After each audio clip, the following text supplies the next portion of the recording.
Now, a staggering two-thirds of Brits are calling for Harry and Meghan to be stripped of their HRH titles. A new poll by Find Out Now has revealed that most of the public is supporting the King in this family feud, ongoing family feud, after Harry's bombshell BBC interview. It follows the Court of Appeal's decision to not overturn the ruling on his security in the UK. I would love reconciliation with my family. I don't know how much longer my father has.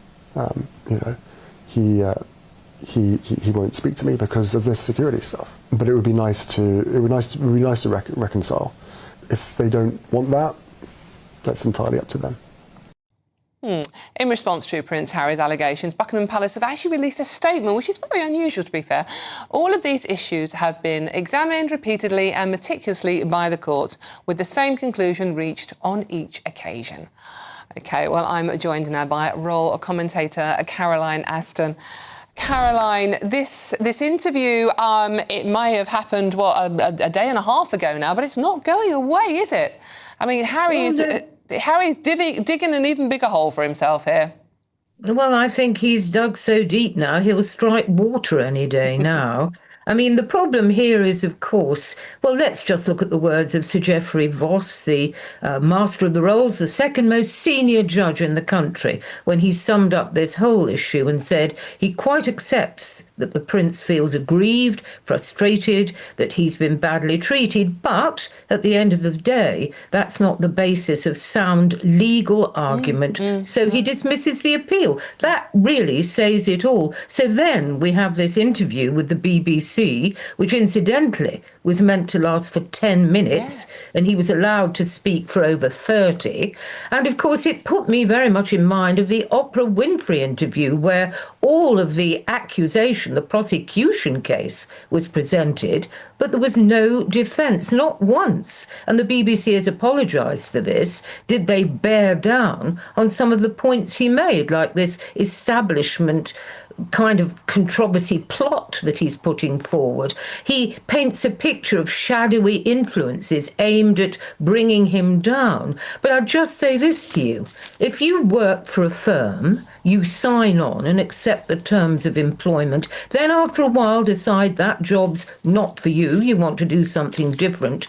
Where else in the world would you expect to take with you the perks and privileges that were part of that previous job? And the answer is you don't. You chose to leave. You chose to try a different way of living, independent financial commitment, earning money to support your lifestyle. And of course, because the Queen quite rightly said, you can't use your HRH, you can't use royal, and you can't be half in and half out, which is what they wanted. Well, ever since then, we've heard, haven't we, the jingle of the golden royalty rattle being thrown out of, well, the platinum playpen of privilege. That's how I would sum that up. Exactly. It's quite astonishing when there's so many people suffering. Caroline, thank you very much. That's a royal commentator, Caroline Aston there. OK, let's see what my panel make of this one. Christo and Matthew are still with me. How look, I'm trying to be down the middle on this one, but what he said about his dad, Matthew, we don't know how long he's got. Now, my dad died of cancer, and I would never have dreamt of saying that, even in private, let alone on TV. I just find it particularly incredibly self-entitled and not aware of what people are going through in the real world. I mean, he's living a luxury lifestyle. It's official. The tide in the UK has turned. A new poll shows that a majority of Brits now want Harry and Meghan stripped of their royal titles. And it all exploded after one BBC interview that many are calling a complete disaster. Public anger is boiling over. What started as a messy family fallout has become a full-blown constitutional controversy. And for many, this latest media appearance was the final straw. Let's break down what happened. Prince Harry and Meghan Markle sat down with the BBC in what was meant to be a controlled, polished appearance, an attempt to reframe the narrative, clarify their position, and maybe win back some sympathy from the British public. But instead, viewers saw defensiveness, contradictions, and what some are calling outright disrespect toward the monarchy. Clips from the interview quickly went viral, especially one moment where Harry seemed to dismiss his father's legacy with a smirk and another where Meghan vaguely referenced certain outdated royal protocols as reasons for their continued distance from the family. In California, you've got a beautiful wife, healthy children, and it's all poor little me still. Yes. I like Harry, right? And I know I put myself in a very unpopular camp here. And I feel for him a lot because he reminds me of me. And that might wind people up even more. Is he potentially lashing out? Yes. Are his interventions poorly timed, churlish and a little bit immature? Yes. But is that because this is a man who's gone through untold levels of bizarre trauma, being on such a public stage at a young age, losing his mum in the way he did, and then essentially being the black sheep of the family? Yeah, I think that's why. I think if we don't pay for his protection, whether he keeps the titles, I don't think it matters because people will always know him as Prince Harry. I think that's irrelevant. If they want to take them, that's fine. I don't think it'll change much automatically. But I think for him, it's a little bit harder. He's spoken previously about how he felt that Meghan had saved him.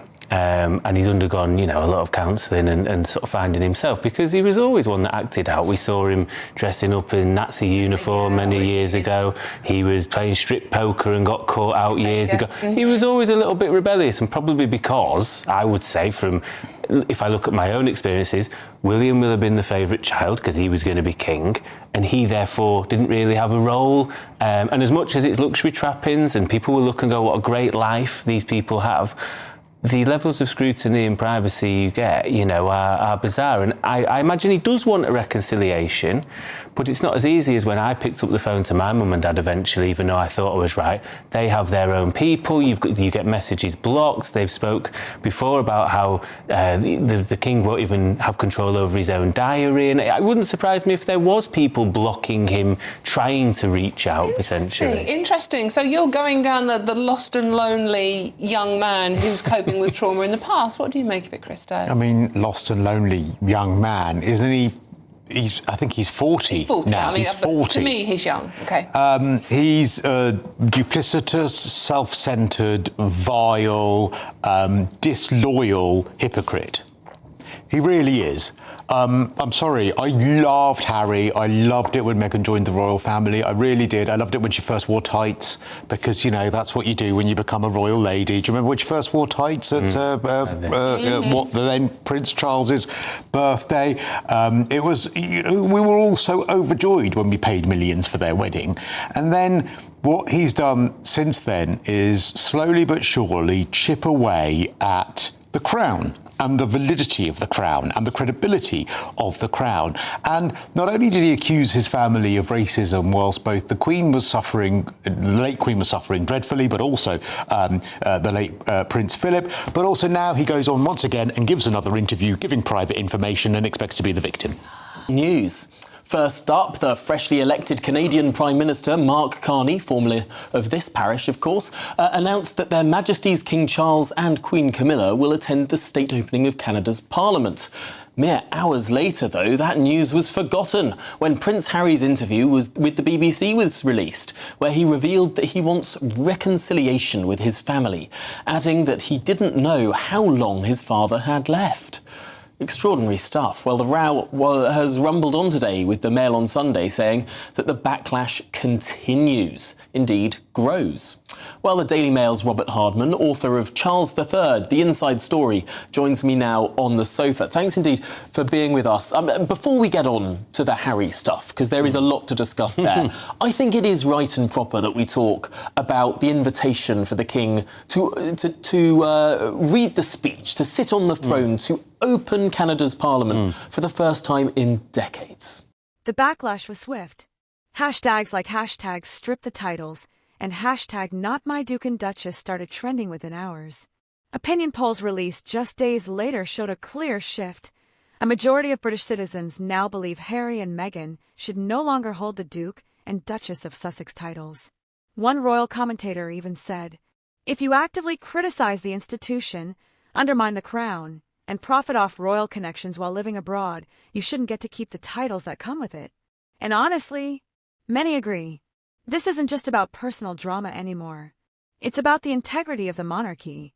The royal titles aren't celebrity trophies. They're symbolic positions tied to public service, tradition, and the British people. And let's not forget, when Harry and Meghan stepped down from official royal duties in 2020, the late Queen allowed them to retain the Duke and Duchess titles, but with one clear condition: no more using HRH in any professional capacity. Yeah, it's very significant. I mean, the last time that the monarch was delivering, as they call it, the speech from the throne in the Canadian Parliament, that was the late Queen in 1977. Canada very much has always liked to do its own thing, its own way. Yes, the monarch is head of state, but it's always been the Governor-General who does this. But clearly the new Prime Minister came in and obviously one of the first things he does is speak to the Sovereign of Canada, who is the King.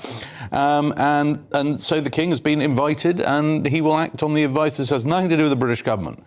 Keir Starmer is out of the loop on this. It's the King of Canada being invited by the Prime Minister of Canada on behalf of the Canadian people. So it's a special moment. Absolutely, and it does seem that perhaps the threats that Donald Trump has made towards subsuming Canada into the United States has made a sense of sort of royalism in Canada a stronger strain. I mean, I've seen reports of school children singing God Save the King now, and sort of all of these different sort of elements of difference between the Americans and the Canadians coming to the fore. Well, it's very interesting. I mean, if you look back historically, and I when I was writing my biography of the Queen, I looked in some detail at back in the 60s, Canada was the problem realm. It was the one where there was a lot of calls for getting rid of the monarchy, particularly in Quebec. There were riots during one of her visits there. There were sort of death threats. It was all quite tense.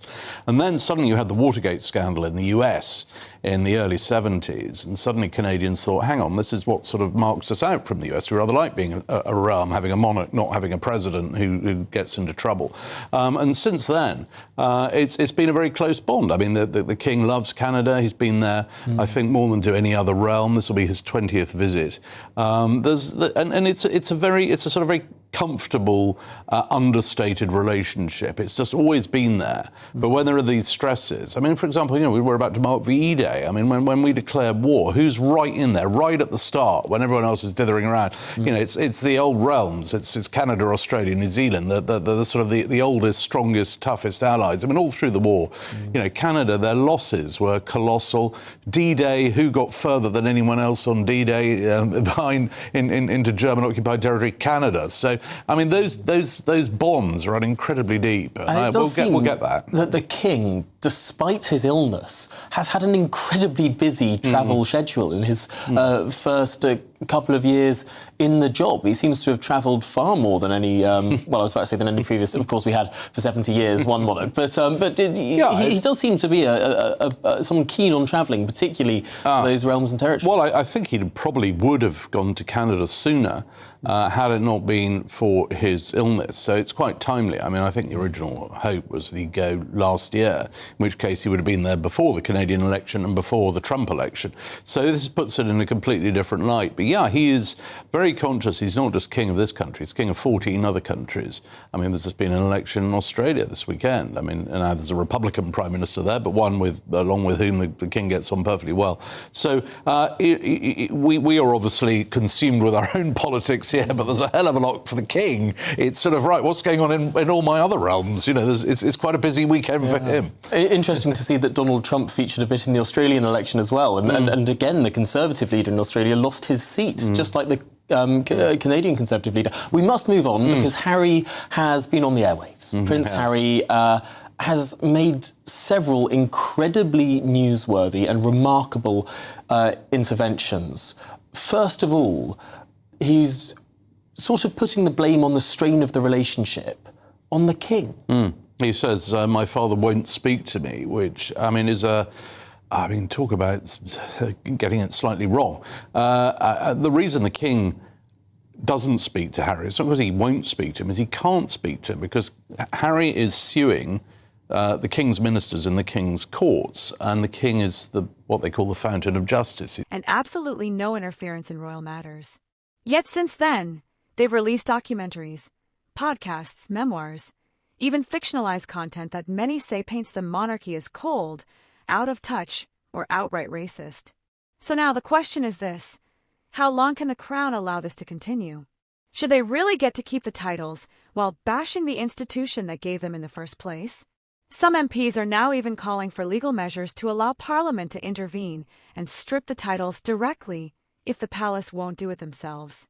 Meanwhile, King Charles has remained silent, but sources say he's deeply aware of the rising public pressure and the damage this ongoing saga is doing to the monarchy's image, especially among younger generations. For now, the Sussexes remain Duke and Duchess in name, but the public's patience, that may already be gone. So what do you think? Should Harry and Meghan lose their titles? Or is this just another media witch hunt blown out of proportion? He's the head of the judiciary. If Harry had a conversation with him about his case, about his security, and now we know that Harry does have a tendency to immediately repeat conversations, whether in TV interviews or in books or in documentaries, that would completely undermine the case. I mean, it's what's called legal jeopardy.